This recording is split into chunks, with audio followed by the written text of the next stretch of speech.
E aí, cara, eu vou chegar nesse ponto delicado aí, porque eu sei que você já falou algumas vezes, mas eu acho que vale a gente ressaltar, não como vitimismo, não é nessa intenção. Lá vem. Eu vou perguntar, cara. Porque assim, da mesma forma, teve gente que falou assim, não, mas aí no dia que vocês chamarem o cara pra ele vir aqui falar, vocês têm que botar o dedo na cara dele e intimar o cara. E aí, todo mundo lembra, né? E não vou falar isso como vitimismo nem nada, porque acho que não é por aí. E não, nem o Gabriel precisa disso, nem o Arquibancada. Mas assim, a gente teve aquele episódio da nota oficial do São Paulo com você, que eu acho que foi até muito mais positivo, foi muito mais marketing positivo pra você. Teve o episódio do Zubeldia, que você já falou algumas vezes, que teve gente também que achou, então agora ele vai ficar com birra e vai falar mal do Zubeldia. A gente, pelo contrário, a gente tomou uma pancada por defender o Zubeldia. E quando não vem um jogador que você fala, pô, o São Paulo tá negociando, o cara te xinga, mas ninguém lembra quando você anuncia um cara que veio e que deu certo, pode cravar, tipo o Rames Rodrigues. Eu queria que você contasse esses dois nuances. O bom, que quando acerta... 3 em 1, né? 3 em 1. Quando é bom, ninguém vem aqui e fala, parabéns, né? Mas quando tem qualquer coisa, pô, você é culpado. Cara, primeiro da nota oficial, é o que você falou, pra mim foi muito bom, eu não tava esperando, obviamente, eu tinha uma relação, né, tenho ainda uma relação muito, muito bélica com certas pessoas, mas era uma relação que não existia com a direção do São Paulo. Hoje ela existe, não uma relação próxima, mas uma relação de contato, pelo menos, né? E a gente já até recebeu aqui o Júlio e também o Carlos Belmonte, de dar entrevistas, pelo menos, porque eu me tornei uma pessoa que estou em todos os jogos pela Arquibancada Tricolor. E aí fica mais difícil você também ignorar a existência. Não dá pra você falar, pô, esse moleque não existe, vamos ocultar. Antes eu não tava indo nos jogos, tal, acho que isso tem um pouco de interferência. Foi uma nota boa pra mim, foi totalmente descabida, foi um ataque pessoal de uma pessoa que estava revoltada comigo por outras ocasiões, incluindo críticas ao seu trabalho. Ponto. Não tenho mais por onde aprofundar em relação a isso. O caso do Beldia, eu vou ser chato nisso, mas eu também já falei um pouco em relação a isso e, sinceramente, prefiro não comentar, Senna, porque claro. Já foi. Eu já falei muito em relação a isso, vocês viram, né, tudo que aconteceu. Foi o único episódio da minha vida que eu tive ameaça pessoal, né, que eu acho isso uma idiotice, até quando o Luciano falou, né, ontem disso, eu falei, pô, eu que não sou ninguém, que fiz uma pergunta, fui ameaçado 3 vezes. Você imagina o cara que joga no São Paulo e, cara, perdeu o gol no mata-mata. Esse bando de idiota, o 3 meu deve ter sido 30 pra ele, né? Então isso é uma coisa de fato surreal, que a internet dá voz, e eu faço um trabalho, né, conjunto com advogados para tentar acionar as pessoas, e não quero ficar amedrontando, mas acho que você tem que pegar alguns caras de exemplo, né? Tô até começando agora um outro trabalho com o Rodrigo Hollenberg, que é o advogado também, né, que tá com o Mauro César Pereira, com outras pessoas ali também, que notifica essas pessoas via Twitter, que entram em perfil anônimo e xingam, falam que vão bater, ameaçam de morte, ameaçam de coisas, insinuam coisas. Acho importante ter essa parte.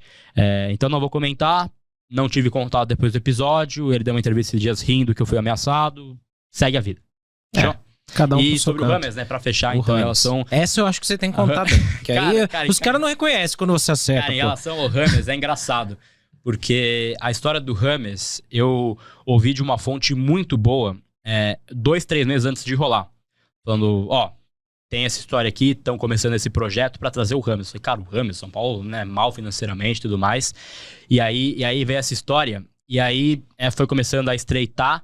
Aí teve vários approaches e depois saídas da história, né? Então, antes de fechar o Rames, que foi ali depois do jogo contra o Corinthians, ele ficou próximo umas 2 vezes, pelo menos, e eu sempre de olho na situação, monitorando. E aí teve um episódio que eu sempre comento, que eu não fico com raiva, né? Porque foi bom no fim das contas, né? Que foi meio que a letra. Mas que o Flávio Prado, uma vez a gente tava conversando, acho que São Paulo perdeu pro Grêmio, lá fora de casa, né? Um jogo horroroso, que o Reinaldo dá uma entortada e tal. Um jogo péssimo nosso. E aí, isso em 23, né? E aí eu falo que ele fala, eles estão com um outro projeto aqui de, vira o Rames, quem sabe ele nesse meio pode ajudar. Falei em off com ele, né? Falei, eu tô ainda apurando, mas tem essa história. Aí quando acabou esse jogo, ele tava no programa pós-jogo e eu era coordenador do programa, né? Tava no ponto do Asmar, do Pilhado, né? E aí tava lá orientando e falou, inclusive nosso Gabriel Sá, Thiago, ele tem uma informação de que o São Paulo negocia com um meia que já jogou Copa do Mundo, hein? Jogou Copa do Mundo do Brasil. Eu falei, Flávio, não, tal. Cala a boca! Não, e eu falando pro Piá, falei, não fala. Aí ele falou, posso falar o nome? Aí eu falei pro Piá, falei, não deixa eu falar o nome, porque ia me ferrar, né? Aí ele falou, Flávio, não, depois a gente fala, tal, desconversou e show. Mas ficou esse registro, e isso na época viralizou muito. Foi um mês antes, cara, ele ser contratado e a história morreu por ali. E aí ela surge com força após o jogo contra o Corinthians lá em Itaquera. O São Paulo, né, reacende essa história, traz o Rames e aí vem o Lucas Moura depois. Mas tem certas situações que a gente fica lembrado por conta de algumas ocasiões, né? E eu já tive, cara, muita informação assim por acaso, coisas que surgem de repente, que faz uma associação, e isso é algo que eu sempre fico de olho. E eu, quando eu tô, né, fazendo uma apuração de mercado, eu, cara, ligo pra muita gente, né? Porque eu acho que o mais básico é ligar pro clube, ligar para o empresário do jogador. Cara, ninguém vai te dar informação exclusiva, né? Não, fechamos, obrigado pela ligação, estava esperando você me ligar. Ninguém vai fazer isso.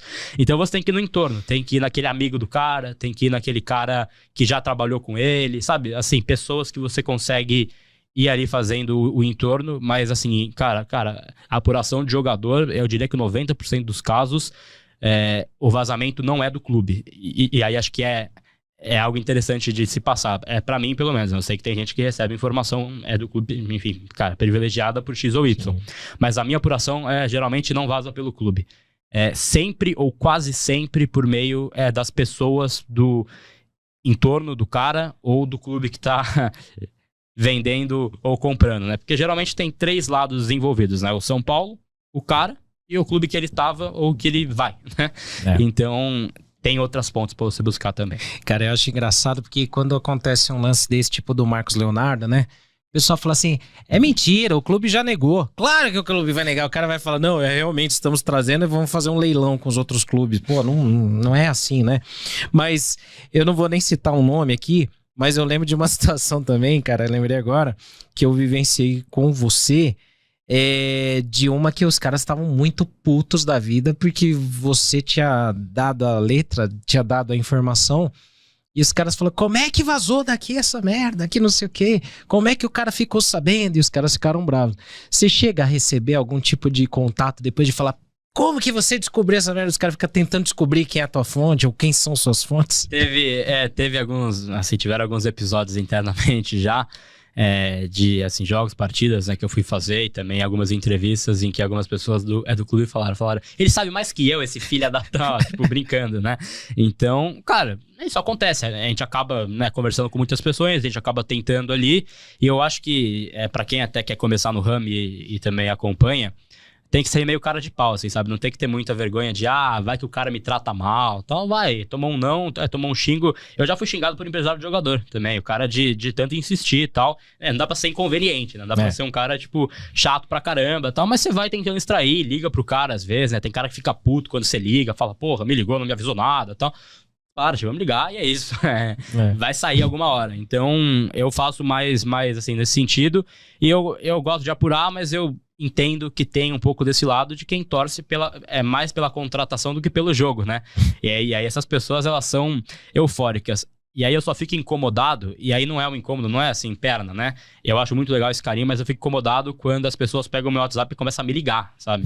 Eu lembro de uma vez que, assim, me ligaram pra perguntar, acho que era da vinda do Pato, não lembro. O cara, assim, pegou meu número, né? Assim, ligou, e antes eu não tinha bloqueado a chamada desconhecida, o cara me ligou 2 da manhã, eu peguei pra, tipo, atender, falei, pô, quem é? Alô? Opa, é o Gabriel? Eu falei, Ele falou, o Pato vem, eu falei, irmão, 2 da manhã você tá me ligando, irmão, você tá de brincadeira, sabe? Vai você e o Pato pra... Porra, tipo de coisa, manda um zap, né? Manda uma mensagem, ou me liga 10 da manhã, não liga 2, né? Mas, esse tipo de coisa que às vezes incomoda, mas de resto, eu não tenho nenhum problema e gosto muito.